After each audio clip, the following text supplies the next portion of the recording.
कुछ गुंडे लोग जो है तो वहां से जा रहे आ रहे हैं, कुछ घोषणाबाजी कर रहे हैं। घोषणाबाजी करना हमको भी आता है, रोकना हमको भी आता है, लेकिन हम ये समझ रहे हैं अभी तक कि ये जिम्मेदारी पुलिस की है और पुलिस निभाएगी। अगर पुलिस नहीं निभाती है तो फिर 4 लोग हम भी खड़े होते हैं इम्तियाज जलील साहब के घर में, उनके घर के सामने, फिर आओ कौन आता है तो देख लेंगे इंशाल्लाह। जलील साहब ने जब से यहाँ के पालक मंत्री के बारे में कहा है और वो कोई ऐसी मनगढ़ंत बातें नहीं है, रिकॉर्ड के साथ में उन्होंने पेश किया है, लेकिन पता नहीं क्यों कुछ दलालों को जो है तो ये बात बुरी नजर आ रही है। और इसलिए भी बुरी नजर आ रही है कि इम्तियाज जलील साहब जो है तो जो भी महाराष्ट्र सरकार के साथ में घोटाले हो रहे हैं, उनके अंडर में हो रहे हैं, वो उजागर करने में लगे। तो मैं समझता हूं कि ये लोग रोडों पे उतरकर इम्तियाज जलील साहब का विरोध कर रहे हैं, इनको कहीं ना कहीं पता है कि ये 7-7 करोड़ रुपए के जो इन्होंने फाइलें डाली है तो ये टोटल बोगस है। अब इंशाल्लाह उसका भी जो है तो भांडाफोड़ किया जाएगा। क्या कहेंगे शारिक साहब, इम्तियाज जलील साहब और मंत्री पालक मंत्री के जो इल्जाम लगाया है उसके? देखिए, सबसे पहले तो हम बता दें कि इम्तियाज जलील साहब के जितने भी आरोप पालक मंत्री संजय सिरसाट साहब पर लगाए गए हैं वो बहुत ऑथेंटिक है और तमाम डॉक्यूमेंट्स के साथ जो है तो उसको प्रेजेंट किया गया। उसमें जो इशू उठाया गया कि जो है तो इसमें गलत शब्दों का इस्तेमाल करके एक मुख्य समाज को जो है तो बदनाम करने की कोशिश की गई है, उस पर भी इम्तियाज जलील साहब ने साफ तौर से खंडन किया कि मैंने जो कहा है वो आपके अपने सरकारी डॉक्यूमेंट्स की बुनियाद पर कहा है, लेकिन उसकी आड़ में कुछ लोग, खासतौर से मैं सीधे कहना चाहूंगा कि जो लोग, जिन लोगों ने भ्रष्टाचार किया है वो लोग जो है तो इसकी आड़ में इम्तियाज जलील साहब को, मजलिस इत्तेहादुल मुस्लिमीन को बदनाम करना चाहते हैं। आज कुछ लड़के जो है तो इम्तियाज जलील साहब के घर के पास आते हैं, घोषणाबाजी करते हैं और फिर जो है तो चले जाते हैं। तो इस मामले में अगर आगे चलकर कोई एक्टिविटी होती है तो इसकी पूरी जवाबदारी औरंगाबाद पुलिस पर रहती है। क्या कुछ ही घंटों के लिए परसों जब मुद्दा उठा था तो 1 घंटा और 2 घंटे के लिए जो है तो पुलिस को इम्तियाज जलील साहब के घर पे बिठाया गया, बाद में फिर हटा दिया गया।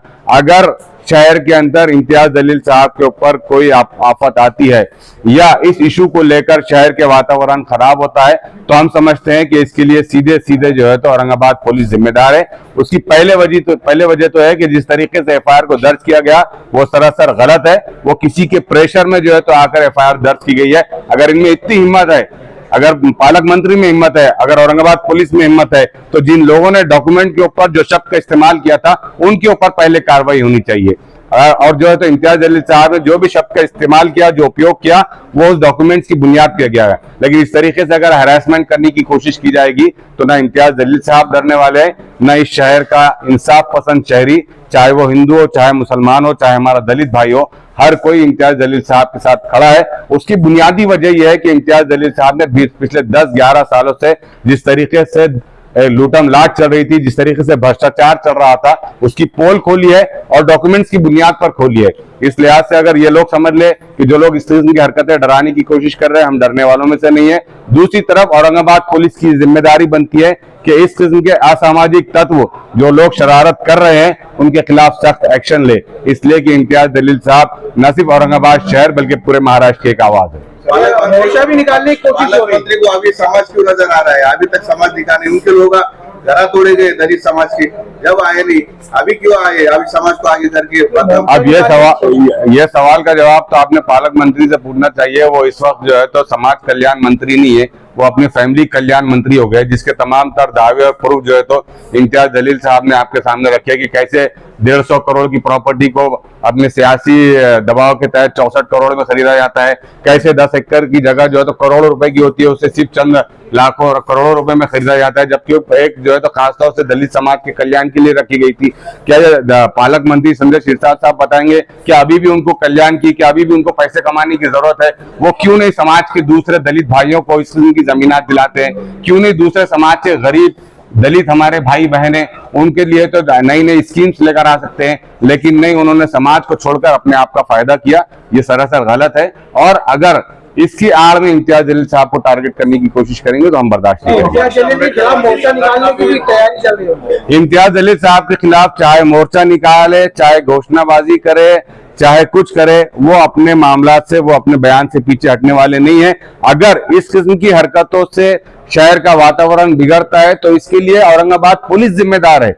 इसीलिए हम आपके माध्यम से पुलिस से मैसेज कन्वे करना चाह रहे हैं कि इस किस्म के शरारती तत्वों के ऊपर वो सख्त से सख्त कार्रवाई करे, ताकि जो है तो शहर का वातावरण अमन अमान। इम्तियाज जलील साहब ने जब से यहाँ के पालक मंत्री के बारे में कहा है, और वो कोई ऐसी मनगढ़ंत बातें नहीं है, रिकॉर्ड के साथ में उन्होंने पेश किया है, लेकिन पता नहीं क्यों कुछ दलालों को जो है तो ये बात बुरी नजर आ रही है।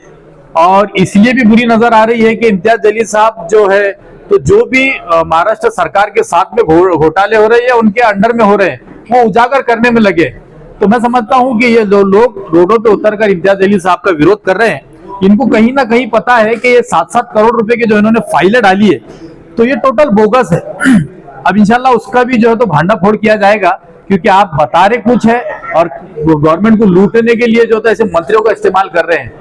और मैं अभी जैसा शारिक साहब ने कहा, इम्तियाज जलील साहब के घर के सामने से कुछ जो है तो गुंडे टाइप के लोग जाते जाते नारे लगा रहे हैं, कुछ गैर गलत बात कर रहे हैं। तो पुलिस डिपार्टमेंट से आपके माध्यम से ये रिक्वेस्ट करूंगा सबसे पहले कि आप उनको रोके, क्योंकि आपने कुछ देर के लिए इम्तियाज जलील साहब के घर पे जो है तो पुलिस का पहरा दिया था, लेकिन पता नहीं किसका फोन आया, किसके दबाव के अंदर आपने वहां से पूरी पुलिस खाली करवा दी।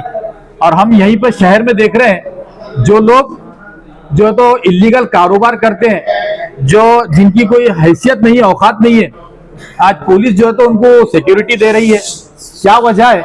एक माजी आमदार, माजी खासदार, और जिन्होंने इतने बड़े बड़े मुद्दे जो गवर्नमेंट को सामने लेकर आए हैं, गवर्नमेंट ने उस पर एक्शन लेने के बदले जो है तो उनकी जो सिक्योरिटी हटा दी। उसके बाद में वहां से कुछ मवाली, कुछ गुंडे लोग जो है तो वहां से जा रहे आ रहे हैं, कुछ घोषणाबाजी कर रहे हैं। घोषणाबाजी करना हमको भी आता है, रोकना हमको भी आता है, लेकिन हम ये समझ रहे हैं अभी तक कि ये जिम्मेदारी पुलिस की है और पुलिस निभाएगी।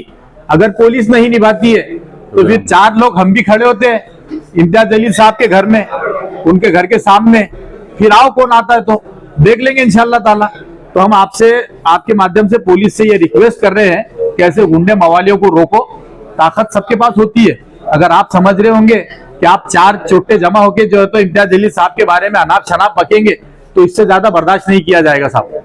और जो गुंडे मवालियों को, निकम्मे लोगों को जो आपने पुलिस ने यहाँ पर सिक्योरिटी देके रखी है, तो हम डिमांड करते हैं पुलिस डिपार्टमेंट से कि इम्तियाज जलील साहब को भी जो है तो यहाँ पे भरपूर सिक्योरिटी दी जाए, क्योंकि आप देख रहे हैं दिन ब दिन कोई ना कोई मवाली, कोई गुंडा उठकर आके जो है तो ये हरकतें कर रहा है। तो अगर हम लोग अगर खड़े हो जाएंगे वहां पे तो बात गलत हो सकती है। इसीलिए आप जो है तो पुलिस प्रोटेक्शन दीजिए, ताकि वो लोग ऐसे मवालियों के ऊपर जो तो कंट्रोल कर सके। और जो लोग शहर के विकास में तो यकीनन हुआ है। इसके बाद में हम ये भी लेने वाले कि 307 करोड़ के जो रोडें बनी है, महानगर पालिका का कोई इसके ऊपर सुपरविजन नहीं था। आज देखिए कि जगह जगह धूल उड़ रही है, कहीं क्रैक्स है, कहीं पे तो पूरे रोड जो तो उखड़ के ऐसा लग रहा है कि 50-50 साल हो गए रोड बन के।